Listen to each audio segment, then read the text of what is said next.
Hey there. Today I'm going to take a closer look at Bullseye, Kingpin, and their nefarious organization. My name is Nate, and welcome to the Gamers Guild.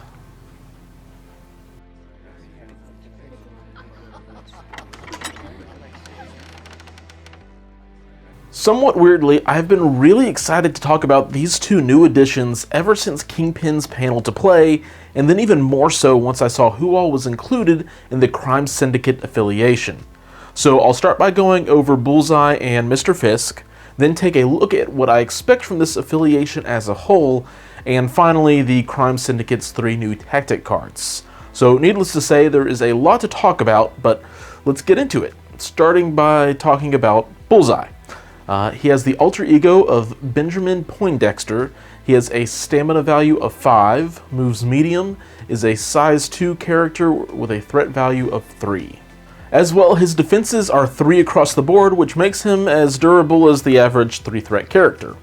His first attack is a physical throwing knife. It has a range of 4, strength of 4, and a power cost of 0. The target of the attack cannot benefit from cover, which is nice, and Bullseye will gain power equal to the damage dealt. Additionally, on a wild, you get to give out the bleed condition to the target. His second attack is Pincushion. It is another range 4 physical attack, but this one rolls 5 dice and costs 4 power.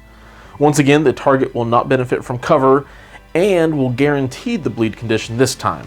But most importantly, this attack has rapid fire, which is to say after the attack is resolved, you make another Pincushion attack against the original target, and that additional attack does not have the rapid fire special rule.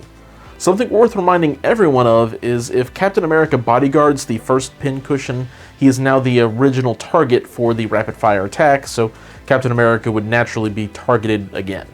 And if he happens to be out of line of sight or out of range, the second attack won't get to happen. It is a very niche situation, but maybe it is something you can try to set up to defend against Bullseye's barrage. So with his attacks out of the way, let's talk about his superpowers. Bullseye's only active superpower is Hit and Run. It costs 2 power and an action to use. Bullseye then gets to make an attack action followed by a move action, and thankfully can only be used once per turn.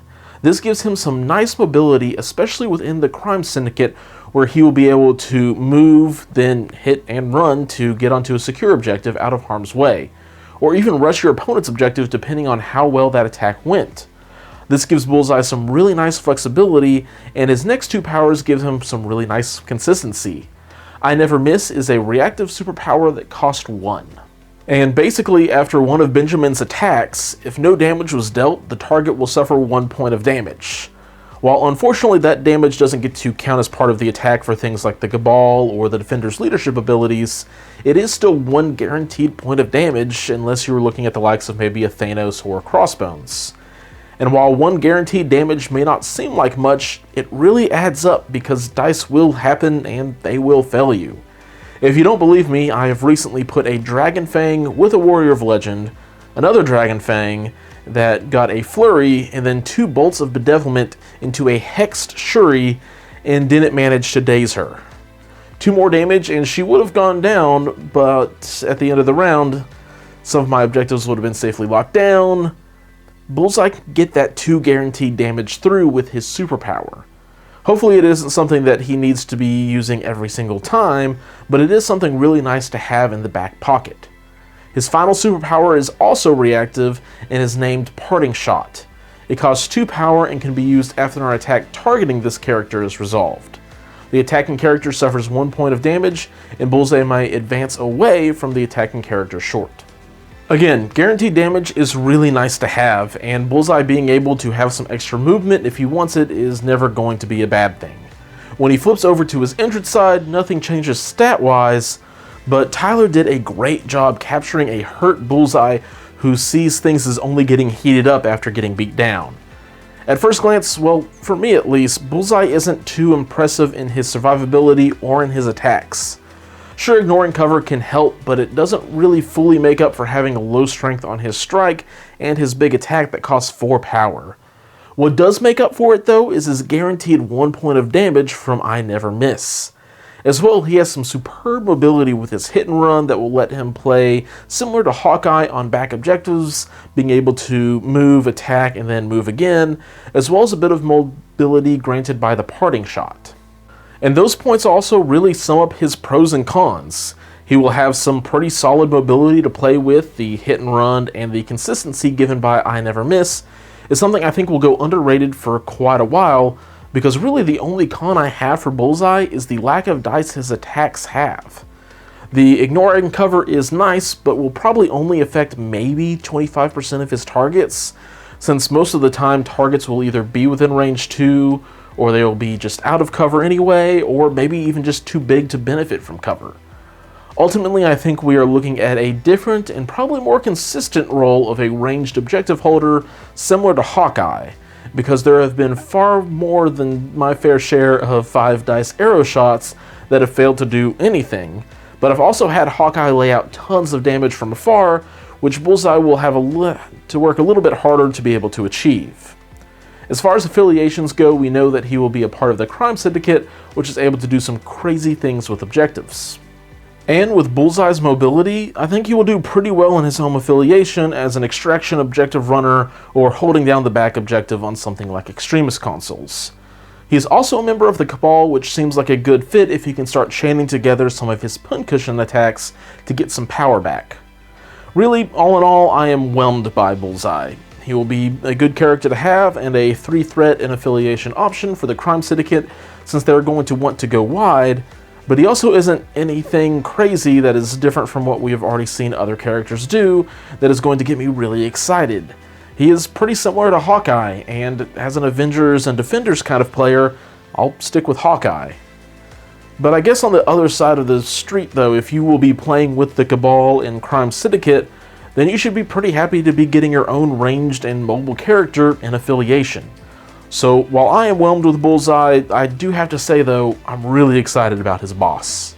Kingpin has the alter ego of Wilson Fisk. He has 7 stamina, moves short on a 50mm base, is size 3, all for 4 threat.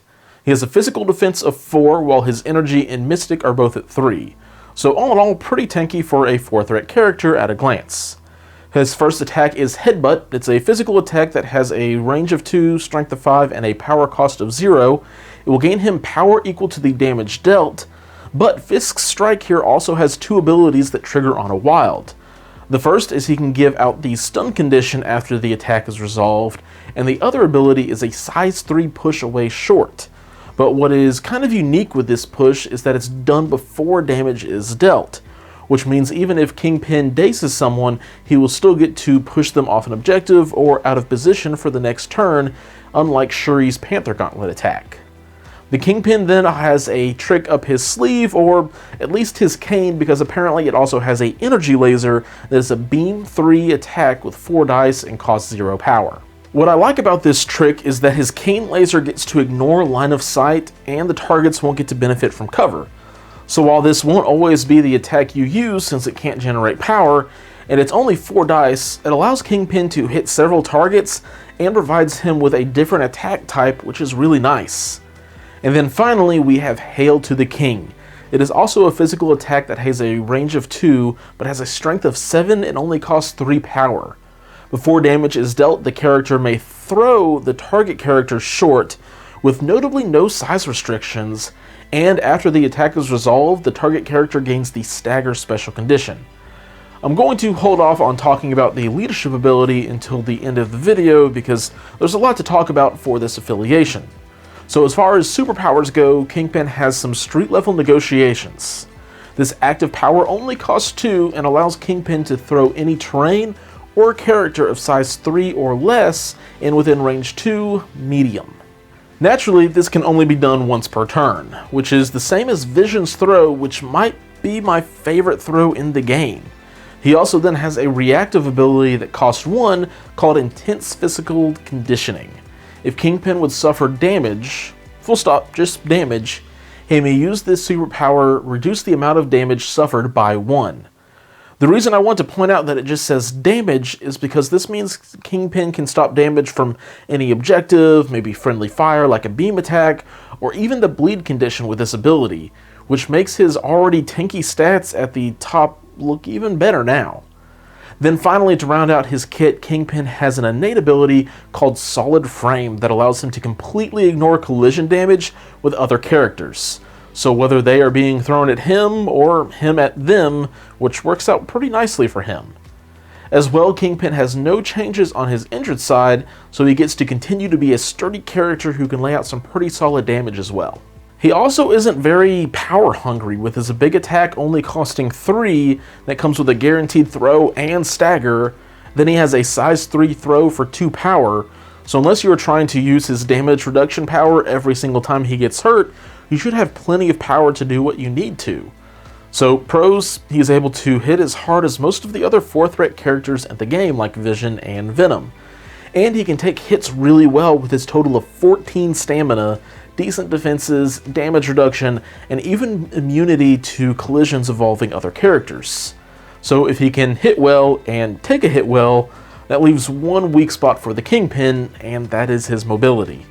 Sure, it's not great that he can only move short, but at least he's on a 50mm base, so he's trucking along at a decent pace like Venom. But unlike the symbiote, Wilson mostly has range 2 attacks and no way to pull anyone closer for a beatdown. So the first turn will probably be Kingpin having to double move to get into a good position.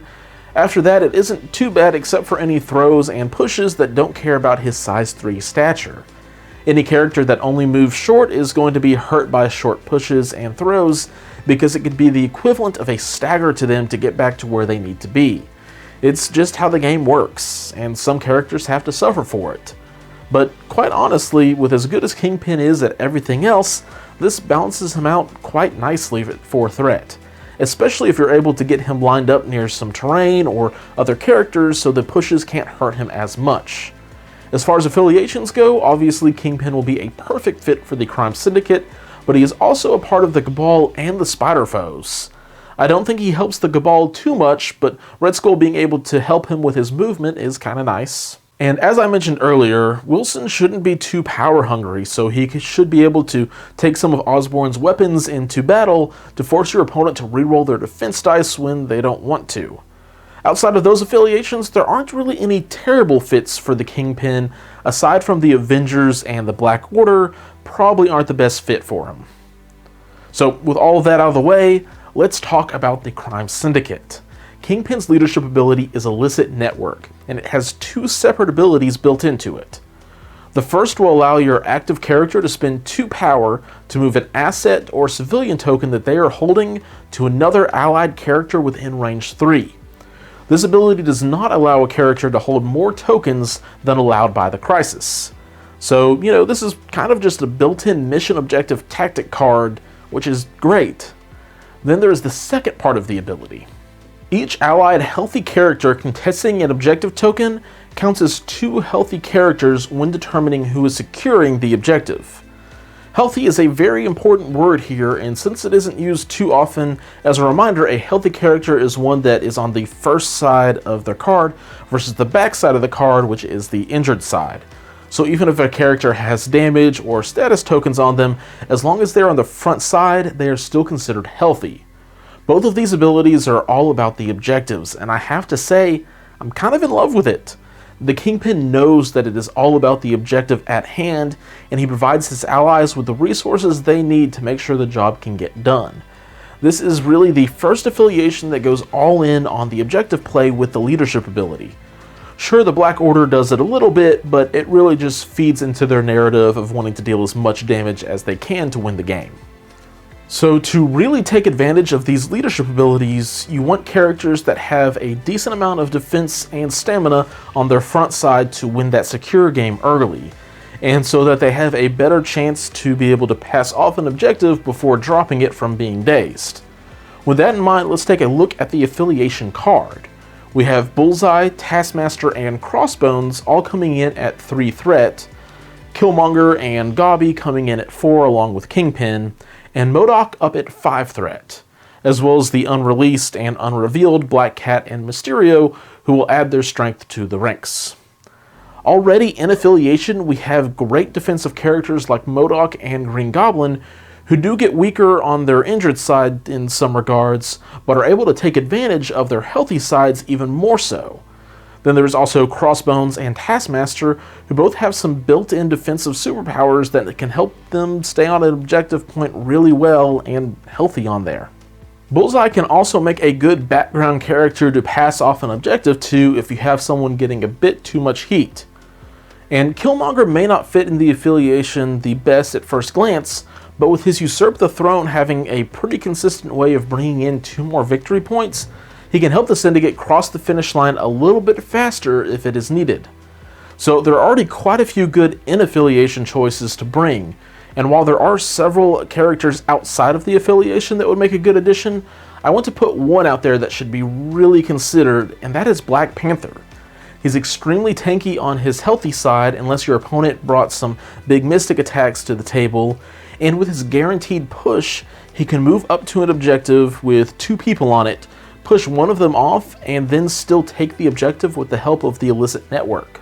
Before I move on to the tactic cards, I think it's also worth mentioning that there is a lot of overlap with the Cabal or the Spider Foes that can help make a roster full of bad guys that can have multiple affiliations ready to be played, especially with Taskmaster's Rogue Agent superpower allowing him to count as any affiliation during squad building, so run rampant with your creativity when building up your evil bad guy team.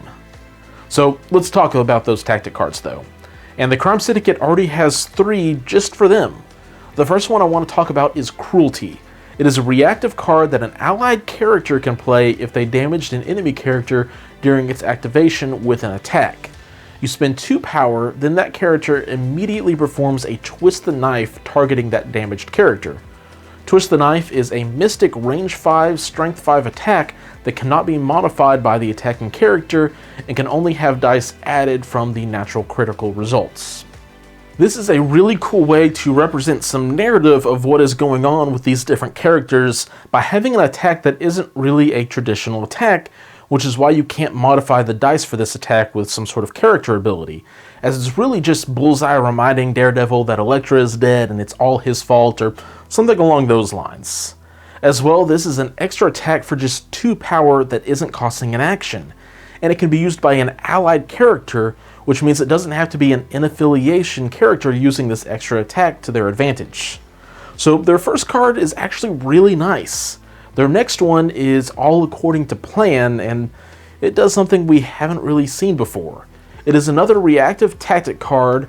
This one, though, is played during the power phase, and any number of Criminal Syndicate characters can spend power to play this card.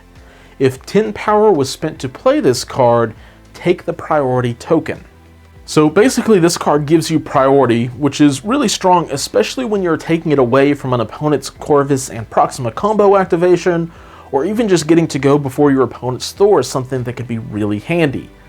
As well, since there are some indications that Mr. Fisk likes to go wide rather than team up with a bunch of elites, which means being able to snag priority after going last a previous turn is something that's pretty likely and going to be very handy. There will be times though when this is really just more of a win more card, but there's also going to be quite a few situations that can help stunt your opponent's comeback turn by getting to apply some status conditions or maybe even KO or daze a key character with one of your own heavy hitters.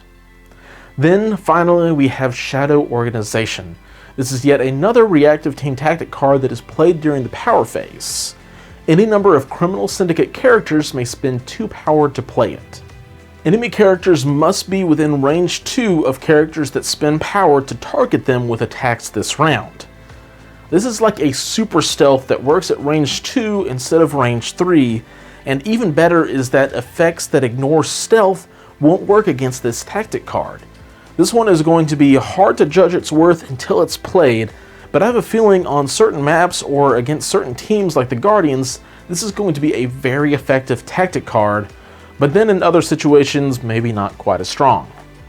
As a whole though, I am extremely excited about this new affiliation, and again, what a completely different playstyle that they are bringing into the game. And it should be a decent bit of fun to figure out this new puzzle piece that has been added to the game. And if you're looking for an affiliation that has some strong objective play and strategies, rather than is worried about beating up your opponent's team, this might just be the perfect fit for you. Before closing, I want to say thank you again to the members of the Guild Hall who have been supporting the channel an extra bit. If you have been enjoying all or at least most of the content put out by this channel, I'd be humbled if you took a look at the page and even just thought of supporting me. There is a lot of content on the horizon, judging by the looks of everything coming out in November, so brace yourself for lots of videos, more battle reports than normal, and a whole bunch of mutants. Thank you all for watching, and until next time, keep on gaming.